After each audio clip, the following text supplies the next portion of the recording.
This is Envision Self-Healing Podcast, episode number 54.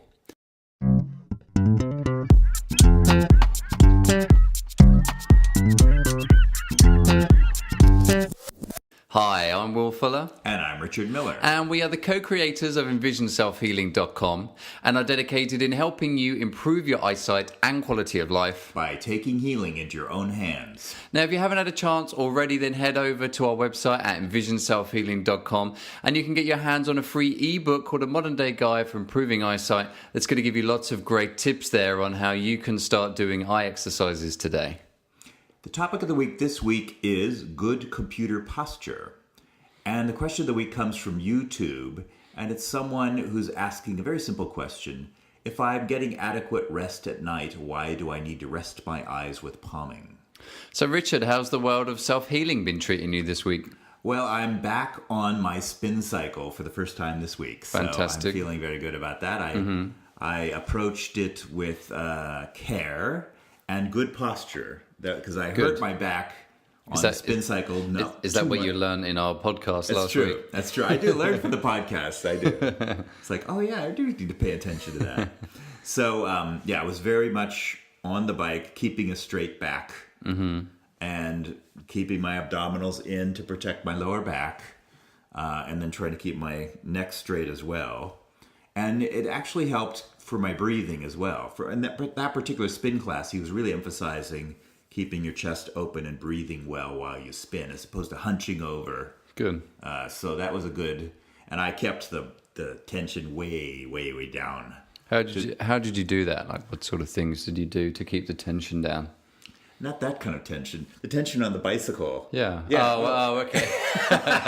I'm so up in the head with muscular tension. No. It wasn't mental tension. It wasn't muscular tension. Okay. It was the tension on resistance. There we go. Okay. It's called tension in this class. No, there's a little knob that you turn, and during the spin class, they say, "Now give it one more turn. I'll give it one more turn," which means it gets harder and harder and harder. Right.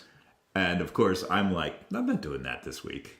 Yeah. And at the end of the class, I came off with the woman I go with, and she goes, "Wow, that was a hard class." I went, "Really?" It's so easy for me. It was so easy to me. But I at least got through without any back pain at all. And the next day I was a little bit sore, but not too bad. So I think I've finally gotten past 2 months setback of, okay, I'm going to do spin class, and then 2 months of injury, essentially. The other interesting thing this week was my eating. I was eating less meat last week. This week I kind of went, okay. And now you're on the Paleolithic diet. Yeah, I switched to that. No. I went back to sort of vegetarianism versus veganism. Okay. So I started not paying attention to eating eggs and dairy and things like that. I thought, okay, one step at a time. Let's just do meat. And I did have meat once or twice this week as well. Which is what we kind of recommended when we did our talk on that. Yeah. So the thing I hit that I had to bring up, of course, was seeing the emotional attention or an emotional attachment to certain kinds of foods. I was just remembering as a child, growing up, going out and getting a burger and fries was like this huge treat in my family. You start to see when you stop eating those foods, it's not a simple matter of oh, those are unhealthy for me, I shouldn't be eating them. It's when you stop eating, you go, oh, that's what we call comfort food. Yeah. And that everybody has. The thing I realize is it's depending on there is no one comfort food. It's just whatever you were raised to associate emotional connection and family and all of those things, and what your family did when they were down to feel better. And those are exactly the kind of foods I was still craving, like burgers and French fries. And I realized it wasn't necessarily, there's something evil about burgers and French fries that addicts. There is that theory out there that there are cooking foods that are addicted to us, and it's all this big conspiracy. That I really saw that it was whatever you had an emotional attachment to feel better about yourself in your upbringing is what you probably are going to have the most trouble giving up. Yeah, I think for me, bacon sandwiches. Yeah, I would never have that attachment. With brown sauce is tough. Yeah. give that one up. And I find in a couple of the years that I've ever done traveling and ever spent a long time abroad, that burgers and fries is my go-to meal to make me feel a bit more normal at home. Yeah, when you're feeling it's just a little too foreign, I want to feel a little more at home. Yeah, you're right. Yeah, then I go that way. But I mean, I think part of the argument, I think we have discussed this before, about how the foods that you're talking about are also quite high in fat. True. And that whole survival, the basic human need to survive and how we eat, and we prefer things in high sugar and high fat content because we've got more chance of surviving. So that does elicit a positive response in us, almost a pleasure response. And maybe that's why it worked this week to do the vegetarian versus vegan, because you're right, there were fats in my diet, so I felt less like I was jumping off a cliff. The fats sort of took the place a bit of the meats this week. Nice. So so that was an interesting week, just to look at those connections. Good. Yeah. How was your week? Good. I guess I kind of had some similar insights, actually. It's just kind of funny how when we come down to the wire, excuse the pun, and we go to talk about how we're getting on this week, that actually we don't talk about it beforehand. We don't talk about it beforehand, what it is. And we end up at the same place. But for me, as anyone that listened to the previous weeks will know, I'm doing a 30-day yoga challenge, which is going pretty well. And I did miss a day, but I'm able to recoup that, and because it's 30 yoga sessions in 30 days. So if I double up in one day, then they let me off, and I still get my T-shirt at the end of it. Please get the T-shirt. I should just just break in and steal a T-shirt, for God's sake. I should just buy a T-shirt. I could probably have one made for the same amount of money I paid to sign up for the challenge. So so I started this week. Last week I talked about my knees, particular sort of knee strains that I was finding. And what I did is I then spent a few days trying to figure out what was necessarily causing or could be leading to that sort of tweaking of the knee. So I kind of figured out some of the movements, what it was, and then started avoiding that. So I've not had any problems with that since. And then this week it was my lower back. In particular in the lumbar region, the real bottom of the lower back there. And obviously being body workers, we see many people with either herniated discs, and unfortunately we also know people that have done this during yoga. Right. And I think we did, I don't know if it's my Twitter or on Facebook, there is an article that we posted about Facebook. The New York Times about yoga and about how there is this rise in injuries and that people are sort of really being pushed to their limits outside their normal flexibility range, and it is causing these issues. And I'm not saying that people shouldn't do yoga, but I think people need to be a bit more conscious about their awareness, and to go from sitting at a desk for 15 years and not being overly active, and then go to a yoga class, something like Bikram hot yoga, where you relax all the muscles, and then you're like, I can do a backward pose and make a bridge out of my back, and then sort of feel a pop. Someone stand on it, So I'm kind of lucky to have this insight, shall we say, to try and stop myself from pushing myself that much. But even then I know all this, even though I stand here and talk about it, I've kind of made my lower back a little bit tender at the beginning of this week. And so what I did is, instead of just continuing to push myself and just have the attitude of, well, I'll get over it or I'll get through it, I did the same kind of detective approach of when I was doing, because it's the same series of postures, which is why I guess it's kind of a bit easier to do this in Bikram yoga, I guess. So I went through all the poses, and because we work so hard with body awareness and figuring out what muscles doing what, so every pose that we went on, I tuned into my lower back and thought, did this create any sort of tension? Did it not? And it was interesting, even some of the poses that I would be doing some backward bends were fine. Actually, it's not what I necessarily originally thought it was, but I still went easier anyway. I still, instead of leaning all the way back, which I might normally do, I decided to just sit and rest in a particular position that's before that stage.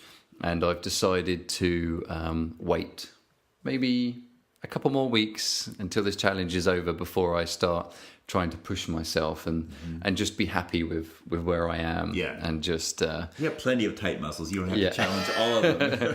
Because it's just not worth, we work with so many people with bad injuries and stuff, and it just takes so much longer to overcome it. So I realized it was from one which I wouldn't have thought it was from, which is called the boat pose, and actually, as I'm talking about it, it's a little bit obvious, where you lie on your stomach and you bring your legs behind you and you hold your legs, and then you raise your chest up and your knees up off the ground, so just sort of your belly button is on the floor, so you're kind of in a boat pose. You're U. like a boat. You're like a U, yeah. So not surprisingly, that was the one. That was the one, yeah. And I remember that at the beginning of the week, I was like, I can, because the instructors are like, now more, push you more. And I realized, I've got it. And I realized I could do it a lot more. And I was like, great. And then that was that evening that I started to feel the strain. So now I just lie there. And I break it down. Now I just sort of bring my knees up. And I use it as a conscious exercise to see what I can hold and how far I can move the back. And I realized that what I need to do is push my hips more forward. And this is what I've noticed, because I've got tight hips. A lot of these postures, I'm putting a lot more strain on that lumbar spine in the lower back. Sure. Because of my tight hips, that it's pulling and it's creating even more of a lordosis in the lower back that I might otherwise naturally have because of tight hips. Sure. So you can imagine all these people that have the same thing, and they're in this yoga and they're bending even more. And of course, it kind of makes sense that eventually the disc just says no. So anyway, one particular reason I wanted to share this so much is it's not so much about maybe if you feel a particular tweak, just to either give up on something and just to take it a little bit easier. But at the same time, for everyone that is sort of pushing themselves a little bit further than they should be in their exercise fields, to maybe have a little bit of a rethink and maybe think that if you could wait a little bit longer before you push yourself to that next step. Because just like what Richard has discovered over this last few weeks, he sort of got that injury there from pushing too much on the spin bike. And he's had to spend the next 2 months taking that time out, recuperating. And now he's back to the point where he can go again, which is great. But, hindsight is a wonderful thing. But if you could avoid it in the first place, then it's good. So we just done the posture podcast before I started spin class. I might have been better. It's all right. It's our own fault. Yeah, it is. Okay, great. Well, I think that's a good time to move on to topic of the week.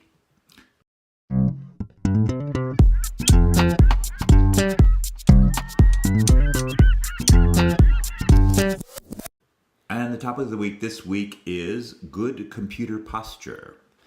And this is something that obviously affects Richard and I quite a bit, having an online vision improvement website, and we spend many hours, as you can imagine, and those that have seen the website will see that, being able to bring as much information to you guys so you can improve your vision as easily as possible without having access to necessarily someone in your local area.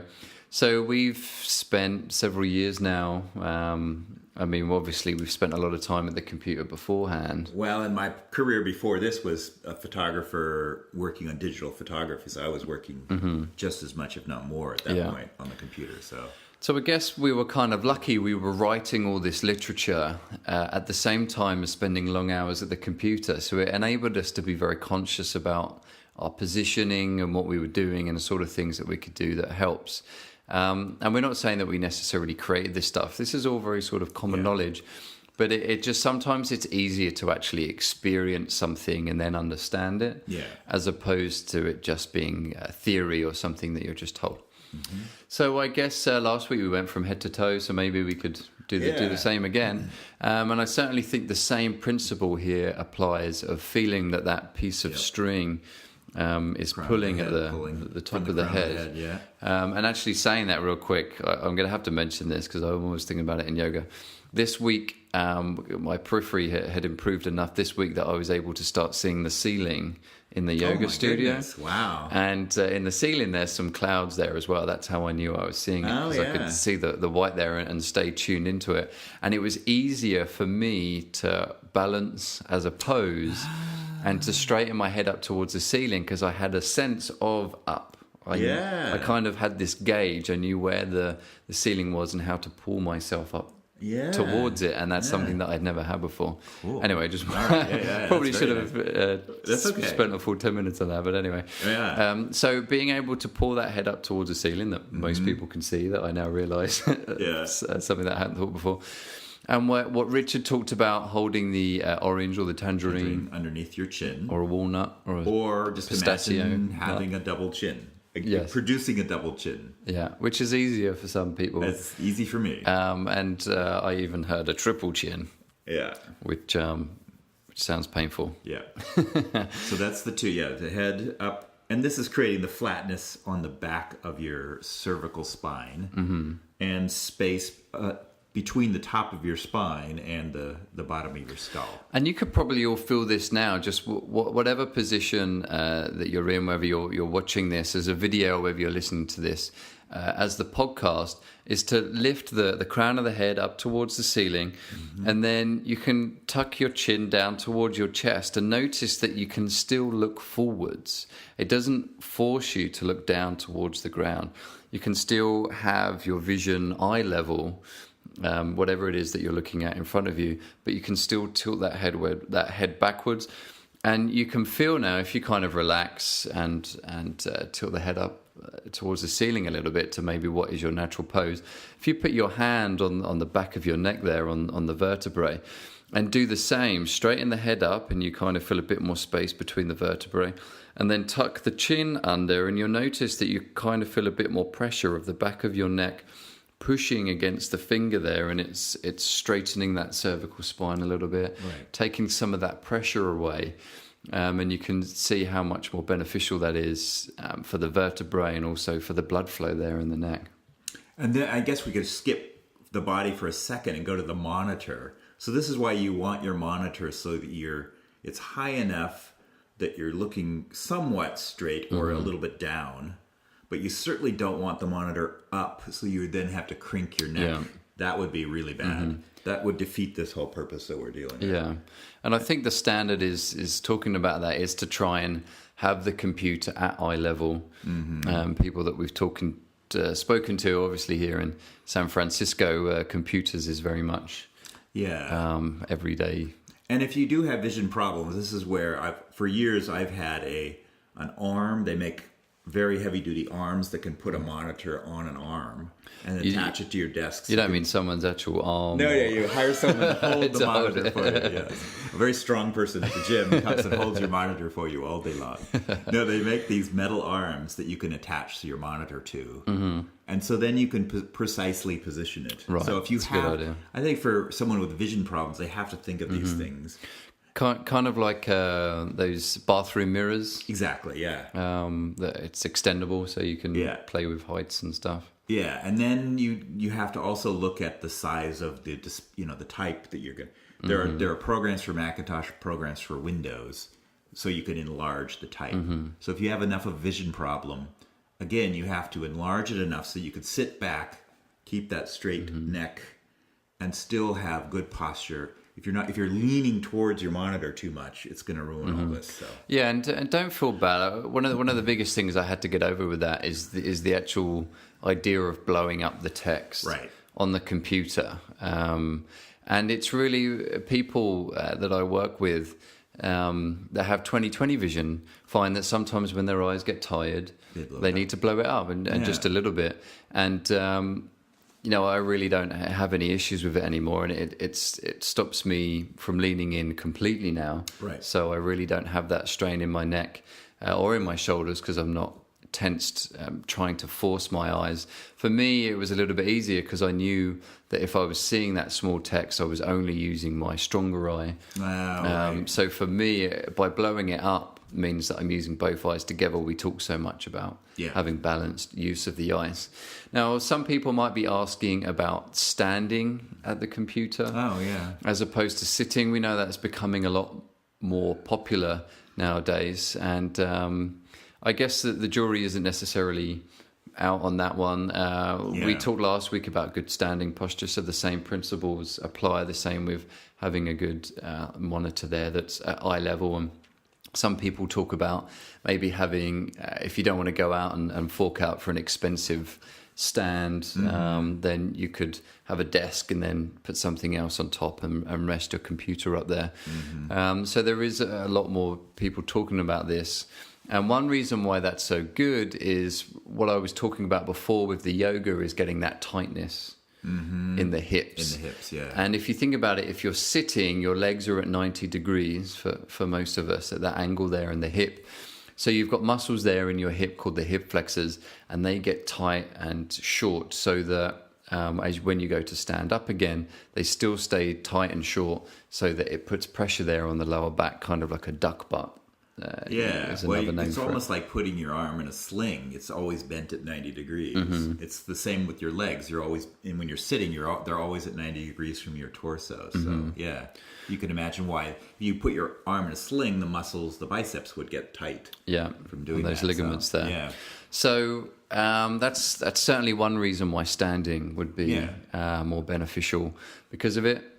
Some people talk about maybe having an exercise ball or one of those wobbly board things that you use for stability. Some people sit on those and find they help. Right. That gives you more flexibility in your lower back and your hips. So you're constantly moving those muscles and joints right around your pelvis. One thing we have found, though, that people have reported to us that it does tire out their hips that much more on an exercise ball because you're always trying to balance yourself. And by the end of the day, you'll be surprised the next day how sore your hips could be. But I guess the point here is that there's different methods in it, and the idea is to try for yourself. See, for me, I think if I was to stand for maybe 6 hours a day, that might be worse for me than sitting. But then I think it comes down to the fact that you need to learn to stand properly, have that good posture in the first place. Make sure that because your legs are certainly designed to be able to support us. But I think that the thing there is to play with those. Yeah, I think the default is going to be probably people are going to sit, but then realize that these hip flexors are getting tight. And that's why we suggest you get up once in a while and pull back on your leg, do a quad stretch or something to stretch out the front of your leg. Oh, we did skip the shoulders though. So the shoulders, like in our standing posture, you want to have them loose in your arms hanging, open chest, shoulder blades coming together and down, just like you're in a standing posture, so that your arms are loose, but you're not rolling your shoulders forward. That's the other thing people do. Yeah, and I guess you still want to be in line. Your ear still wants to be in line with your shoulder, and your shoulder in line with your hip, so that you know that your shoulders are nice and back there. And then certainly, just like what Richard was saying, is having the shoulders down and loose. I was a great victim of this. Of when I would type, maybe if the table was too high, I would lift my shoulders up, so to speak, like I'm wearing my shoulders as earrings, so that I had that angle there of typing. And then I also noticed that it was kind of a concentration thing. That was my focus mode, shoulders up, tension, staring forward, typing away.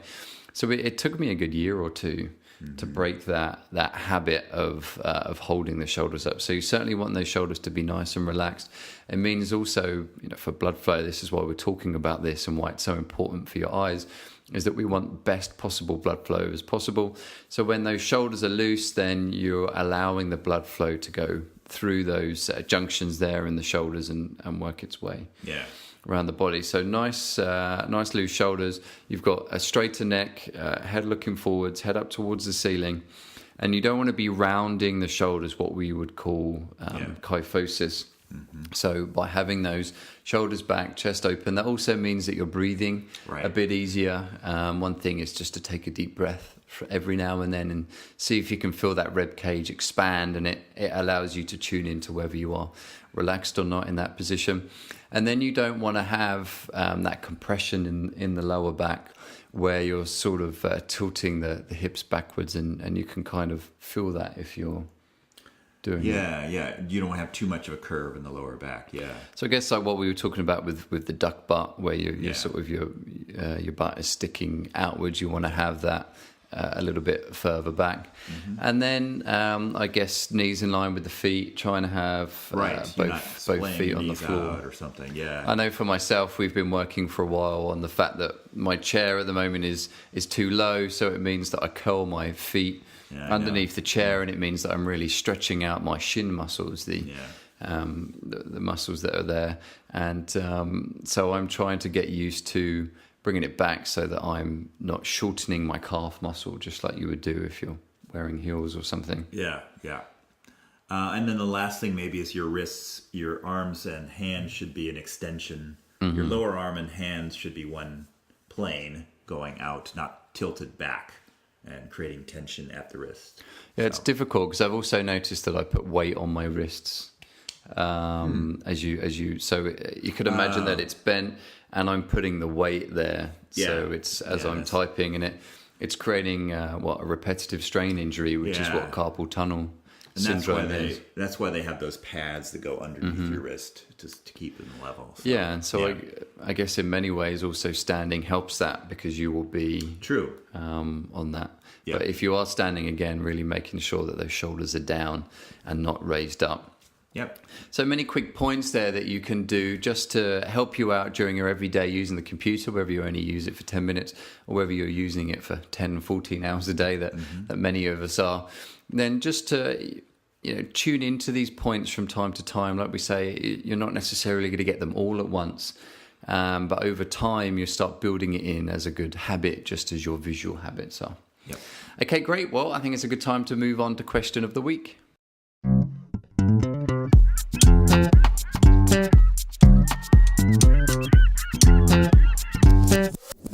And the question of the week this week comes from YouTube, and it's someone who is asking a simple question. Well, if I'm getting good sleep, getting 8 hours of rest per night, aren't my eyes being rested enough during sleep? Why am I doing palming to rest my eyes? And it's a good question because and I don't know whether they necessarily mentioned palming. I think just we talk so much about resting the eyes, but we do get this question a lot about palming. Yeah. And I guess on the palming front, the difference is with the palming that your hands are up and you're really getting that attention to your eyes, that healing intention there. You're also getting the healing electricity or whatever it is that you want to coin it. So which you're not getting with you when you sleep.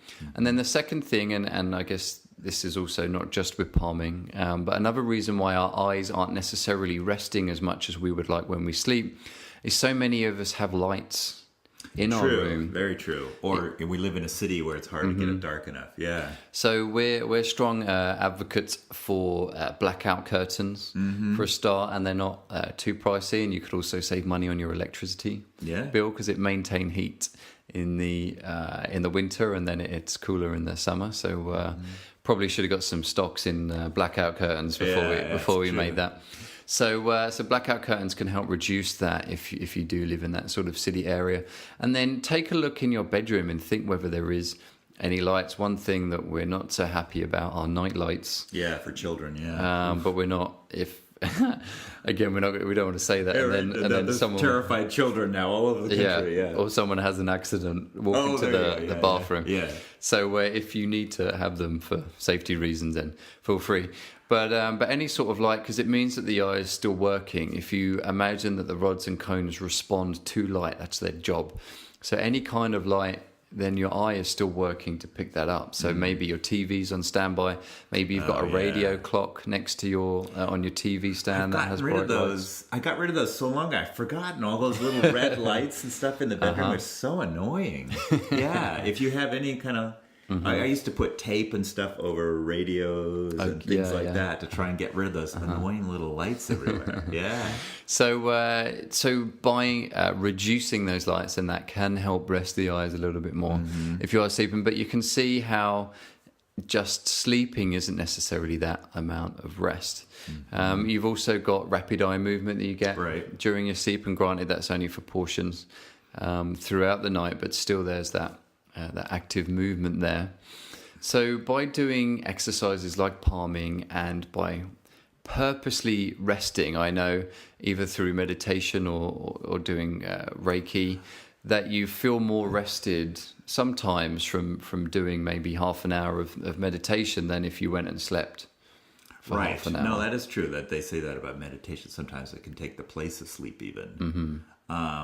The other thing I was going to say, and this is the controversial part about this, is we have a somewhat of a different opinion on whether dreaming uses the visual system. And I guess I'm of the opinion that it is, that when you're dreaming, the optic nerve, the visual cortex are active enough that you're not fully resting them. It'd be I don't have a full night of dreaming usually, but it would be interesting to see how your eyes felt if you were a really active dreamer and you woke up. That would be the test. It's like, are your eyes tired after that kind of a night? I don't usually have those nights. So. And I guess even, here at Envision Self-Healing, we're not just talking about the eyes. You're right in saying that we're talking about the whole visual system. Right. So even though you're dreaming, that's still occurring in the visual cortex. Yeah. The occipital lobe there at the back of the head. So I guess that's still being active. Whereas when you're palming and you're visualizing black, you really are bringing that rest there. That's something I hadn't really thought about before. So, but certainly I think Aldous Huxley calls it dynamic rest. Relaxation, yeah. Relaxation. So actively resting instead of it just occurring. And then I guess lastly, you could think about it. If you run a marathon on the Monday, you sleep Monday night, doesn't mean that you're necessarily going to be ready to run a marathon Tuesday the next day.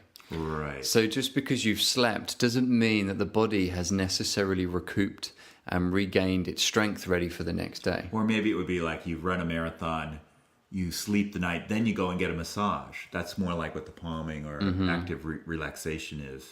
Yeah. And in that sense, everyone's maybe on a different level. Some, marathon runners, people do run 30 marathons in 30 days. Yeah. So, but they've done that training for that. So somebody that is well versed in their eye exercises and they've got a good program going on and they do have a rested visual system, then maybe the sleep is a little bit better and is more restful for them, so they're able to work the next day. But for most of us, we spend a lot of our time using our vision in a poor way, not resting it as much as we should be, straining, we're not blinking enough. So we need that extra rest at this point. So, and then we have that blasted radio light shining at us at night too. Yeah. So obviously sleeping is still rest. We're not saying that your eyes don't rest, but I guess what we're kind of saying, it's not as much rest as we would like. Then also we're overworking the visual system more than we normally do. So you do need that extra rest during the day, and sleep isn't necessarily enough to bring deep relaxation that you need for a good visual system. And this, now let's say the reverse though. If you have a visual problem you're trying to heal, getting adequate sleep is very important as well. Yes. So people who are sleep deprived are having a trouble healing, that kind of thing. So. Yeah, so certainly still getting your 8 hours sleep. We're not saying that if you sat and palmed for 8 hours instead of sleeping, it would be beneficial. That's certainly not the case. And healing has so many more, sleeping has so many more healing properties to it than just rest. Yep. So certainly getting your 8 hours sleep, but then palming periodically and resting your eyes throughout the day, bringing balance with particular exercises is all going to help to rest the visual system and help with our healing process that much more. Right. Okay, great. Well, we hope you enjoyed this week's podcast. If you want to find out some more information, then head over to our website at envisionselfhealing.com, and you can find plenty of information on more exercises or indeed your own conditions. And there's a full listings there of our blogs and the personal video blogs that Richard and I do as well, to give you a little bit more tips that you can start using so you can start working on improving your eyesight today. You can also get your hands on the free ebook called A Modern Day Guide for Improving Eyesight. Just head over to our website and you will see plenty of easy instructions there on how you can get your hands on that. You can also follow Richard and I on Twitter or indeed on Facebook. And if you are viewing this either on YouTube or iTunes or Facebook or anything, then feel free to like it and also share it with friends or anyone you feel that might benefit from this information. And you can also subscribe to these so that you don't have to go to the effort of finding these every week. And indeed, we'll send that straight out to you. Okay, great. Well, good luck with your eye exercises this week and happy healing. And have a good week.